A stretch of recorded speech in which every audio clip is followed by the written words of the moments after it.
Thrive Radio. I'm your host, Amy Montgomery, entrepreneur and digital marketing agency owner. Today, my guest is Mike Mosel. He is a founder and principal consultant at Pelarity, a consultancy specializing in enhancing organizational performance through deep understanding of people dynamics. With over a decade of experience integrating behavioral science into business strategy, Mike brings a unique perspective to organizational development. Having successfully owned and exited several companies, his passion lies in leveraging the expertise to guide senior leaders in transforming challenges into strategic opportunities. Mike, welcome to the podcast. Thank you, Amy. Yes. So can you elaborate a little bit on how you integrate behavioral science into business strategy? And what sparked your interest? What got you on this journey? Yeah, for sure. To take advantage of a couple of different technology platforms that each have their own unique benefits. But one of the key ways that I like to integrate behavioral science is really helping businesses understand people from a natural motivating needs and behavioral styles perspective. So understanding whether or not they're the right fit for the roles and maybe understanding one-to-one relationships around managers. What sparked my interest in this work was it was born out of my first few years of consulting after I had owned and exited a successful construction company, went on to work for that organization for a number of years. When I left that business, I thought, hey, I want to share what I've learned as a CEO and business owner with other small to medium-sized business owners. And what I quickly figured out was that story of having owned and exited a business wasn't super unique. And I wanted to add something that could complement my approach to mentoring businesses that wasn't all about my anecdotal experience. So I became a certified partner of Predictive Index about almost 7 years ago, and have been incorporating behavioral science work as a way to complement my experience of having been in the seat of my clients. Love that. So how do you find good people to hire, and how do you help businesses get more done in their organization? Yeah, good question. The first thing I ask my clients when we talk about finding good people is I like to ask them if they really know the who they're looking for. And a lot of times they'll look at me strangely and I'll say, listen, I know you're looking for a software developer or a project manager or an operations manager or account executive, but who are you really looking for? Who's that person that's going to not only fill that role, but really meet the chemistry of the team, that's really going to fit in with the organization? I think it really starts out with asking questions to see if my clients really know the who they're looking for. Do they really understand that model person? Do they understand how to identify somebody's natural motivating needs and behaviors to really understand the complete person? So interesting. How do you approach the situations where individuals are not in the right roles within the organization, and what strategies do you use to help realign all of the talent? Yeah, good question. It actually goes back to your last question of finding good people. It really goes back to understanding level setting where an individual is in relation to those key motivating needs. So if we have a situation where maybe somebody is underperforming, not meeting their key performance objectives, maybe they're struggling to lead or they're struggling to get along with folks, I believe all roads lead back foundationally to understanding what naturally motivates that person. It's really hard to implement performance improvement approaches if we don't really first understand how a person's naturally wired, how we're showing up as a leader for that person to really give them the best opportunity of understanding where is the disconnect for that person. Yeah, that's really good. I remember being part of an organization that was going through that process and trying to realign. I remember them making this big announcement.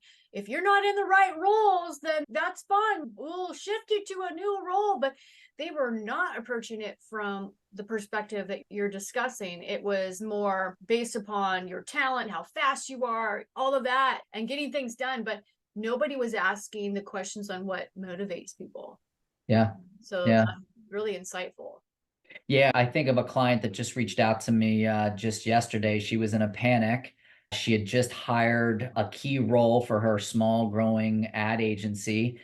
And it really just hit her like a ton of bricks that the person 3 weeks into their employment, she had a gut instinct that this person was not the right fit. And we were quickly able to help her use some science and data to validate that gut feel and help her make some decisions about whether to, hey, do we reassign this person to another more fit role? Or maybe this person just isn't a right fit for not only the role, but for where the company is in its life cycle. Yeah. Yeah. That's really important. So there's a lot of business owners that are exhausted by people drama. And I know so many businesses dealing with so much of this people drama and then struggling to execute their plans. How do you address the challenges and help them to actually create some progress and success in these areas? Yeah, it's a good question. So when I think about foundationally, I think all business problems are people problems. And so when we think about, I think first is having business leaders really understand are is what they're trying to set out or is what they're trying to execute on, is it really clear? Is it clear to them? Is it clear to their team? Is it clear to their employees? And so that's foundationally first step. The second step is really understand back to that alignment with people and roles.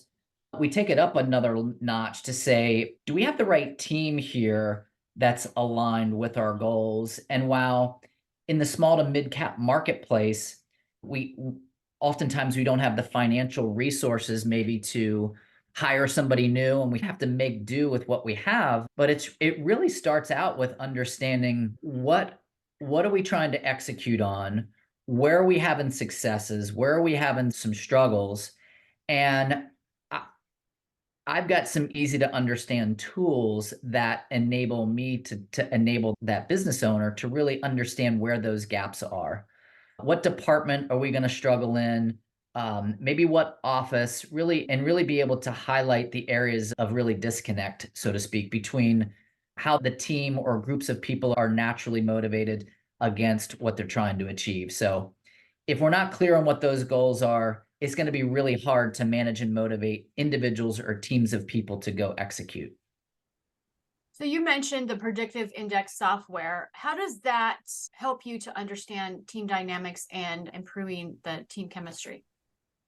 Yeah, the one of the tools inside the platform, one of the modules. So if I'll take a step back, what Predictive Index has done really is actually set up a conversation, a framework where their software actually maps to that framework. And what I mean by that is how do we understand first clarifying business strategy?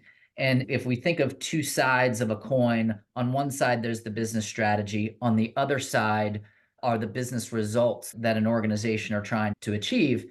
In the middle is the messy people part. And that messy people part looks like understanding team dynamics. So, what happens when we put multiple different behavioral styles together on a team? What does that chemistry look like?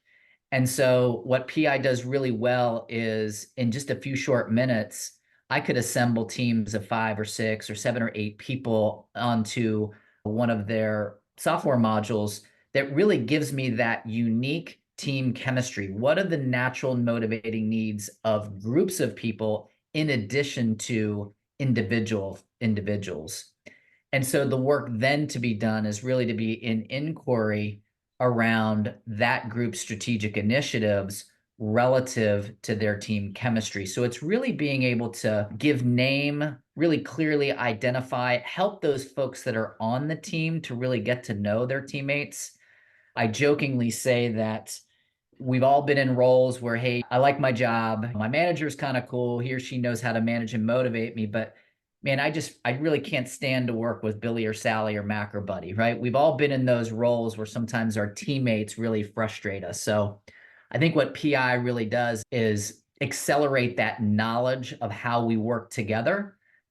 One of the best practices that I've shared around teams is also being able to simulate, especially for senior leadership teams, being able to simulate when you're trying to identify whether that new C-suite, that new senior business leader is going to work well on your team. We're able to use that to really predict what that team chemistry is going to look like. And I've also taken it so far as to recommend my clients leverage that in the interview process. And so if I'm a senior leader and I'm making a critical decision to go work at a new firm, I might want to know what I'm stepping into, not only just the role itself, but who am I going to be working alongside? And that's really super powerful, especially when you're going into a new organization. Yeah, definitely. So let's talk about cultural accuracy. I think that I've not heard this term until I talked to you and prior to the podcast. So how do you help organizations measure the cultural accuracy, and how does it happen that there's a disconnect between the perception and the reality? Yeah, good. I think a lot of organizations, everybody's talking about culture. We've been talking, culture's been a buzzword in the business environment for, geez, probably the last 5 to 10 years, right? Maybe even longer. And so I think a lot of organizations collapse their mission and purpose and maybe the values with culture. And when I think of culture, I think of what does an organization want to be known for? What is that? And when we think about measuring it, most organizations don't think about measuring culture. They don't understand that that there are tools in the marketplace to actually measure and identify, geez, we say that we want to be an innovative organization, but maybe our people aren't really that innovative. Maybe we've got a culture where folks are really resistant to change and are very process focused, or geez, maybe we're very KPI or task driven, but our culture is one where, hey, we just want to get along. Do we have a culture where folks want to make decisions together, maybe find difficult conversations very hard?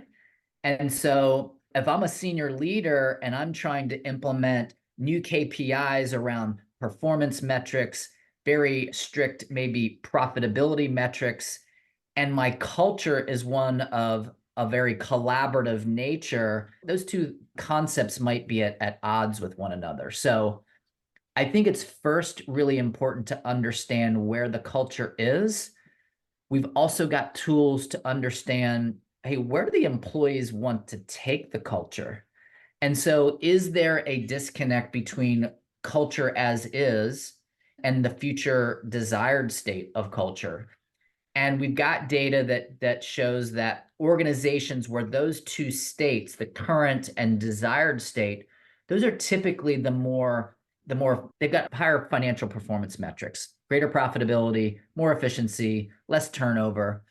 And so being able to measure that quantitatively is super important. So what are micro cultures within an organization? Can you explain that and how it really overall affects performance? Yeah, we've certainly got culture at large. What does the company really foundationally stand on? But there's also little microcultures, like what is the strategic culture of the organization? When we think about the organization, is this an innovative organization? Are we pursuing strategic activities that maybe are more process driven? How do we define success? Does success look like, geez, our employees followed all the plan and all the process, so therefore we're going to reward based on following the plan? Or are we rewarding people based on maybe coming up with new ideas and brainstorming and thinking outside of the box? Or, hey, are we just rewarding folks on did they execute or not? And then there's management culture. What is the management style? Are we one where we really appreciate coaching and human interaction? Or are we managing, motivating people to, again, think outside the box, right? I'm an outside the box thinker. So if I've got folks on my team that love to fly by the seat of their pants and make stuff up, they might really enjoy working for me. But if I've got somebody who wants to come inside the business and is coming from a company where things are very predictable, change doesn't occur often, and I'm talking about a new idea every month, that might present some challenges or some anxiety for that person that's really comfortable in very consistent culture. So it's really important that we understand, and we might have microcultures from office to office. Hey, the New York office has got a different vibe than my Chicago office, or and what does that really mean? And ultimately, it goes back to measuring that culture, which foundationally leads back to the innate human motivating needs of those individuals. That's really what I feel as the foundation of those cultures. So, have you learned any key lessons when you have actually gone out and working with businesses, enhancing their organizational performance and driving growth? What are some of those top key lessons that kind of stand out to you? So when I think of organizational performance, I think it's critical, one, to really be super inclusive of your team. Like organizational performance can't just be a concept or an idea that lives in the C-suite. It's really got to be embraced at every level of the organization. From the shop floor to the C-suite, I think really having everybody understand what the game plan is, what are we trying to achieve. I can't underestimate the importance of having that be known. One of the other key lessons that I learned actually is that people are paying attention to their leaders. And so a lot of times I think of employees oftentimes are like our children, right? They're paying attention to our every single move. And I think back to a lesson that I learned when I was selling my business. I had about 110 employees. I was selling my wireless construction company to a big publicly traded firm. And I wanted to be the person that delivered the message to my two offices. And I can remember going into the warehouse of one of my offices, and there was about 50 employees in the warehouse, and it was a level shop floor. And I'm not a very tall guy, Amy. I don't know if you figured that out or not, but I wanted to elevate myself up above folks so they could hear what I was trying to say. So I got a 4-foot step ladder and I climbed to the top of this ladder and I sat on the top step. And I told my employees what I thought they wanted to hear, which was nothing's going to change.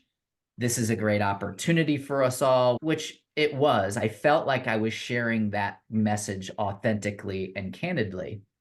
And about 3 months later, one of my program managers came up to me and he said, Mike, we've always listened to what you said, with the exception of one time. And he said, when you came to announce the acquisition, we didn't believe what you were saying. And I said, why is that? And he said, for the longest time, you and the leadership team always preached safety. And he said, it's a safety violation to be on the top step of a ladder. No. And in that moment, I was like, holy crap. I didn't know that. I am just like, I'm climbing to the top of this ladder so I can sit on it. I'm thinking I'm safe. And so what they were really paying attention to was not what I said, but my body language and just the location of the message. So I think Wow. that was one of the most profound lessons that I impart on my clients today, is that people are hanging on what you say, how you say it, and even so much as from where, like what platform, what physical medium are you delivering that message? That's just one of my anecdotal learnings from the school of hard knocks, so to speak. That is such a good story. So, what do you think has been your truth that has gotten you this far in your journey? So I'll share it in the context of the good news, bad news. And on the good news, I've always thought that my truth has just been hustling. I've never been afraid to take chances because that's how I'm naturally wired, right? And I'm wired to fly by the seat of my pants and make stuff up as I go. And so my truth has always been that my success has been because of me hustling. And while that carries a leader so far, What I'm now coming to learn is that it's not about me, right? And so I think leaders that understand that it's not about them. And so my truth only up until recently it's all about my own hustling and my own ability. And now it's really all about, hey, there's not only a team of folks. I rely on my faith, right? There's other people. If I'm a Christian man, so I'm relying on my faith. I'm relying my faith in God to be my co-pilot. So it's really not all about myself. And so that's my new truth going forward, is that it's not just, I can't lean on my own understanding, so to speak. And the quickly you tell that story and you get others to buy in on what you're up to, I think that's where the power is in going far, so to speak. Yeah, you actually tapped on the secret of making marketing work too. How That about that? that I'm always like driving home to people, because I would say that 99.9% of business owners, especially on LinkedIn, because we're so taught to be the leading expert in our area. So we'll Yeah. go out there and we will want to really give a lot of information and all the things that we know. And I have to walk people through a process of, okay, let's put all of your knowledge aside and start talking about the problems that your ideal clients have instead. Yeah. And it's not that you can't talk about the solutions, but unless you start with a problem, unless you start with what you're actually going to solve, nobody cares. And so you Yeah. could post out there on LinkedIn for years and nobody caring about your content, or you can grow 5,000% in 2 weeks, like I did with one client, because you start to actually going back to, it's not about your hustle. It's not about how intelligent you are. At the end of the day, it's how much you care. Yeah. Yeah. Yeah. Absolutely. Yeah.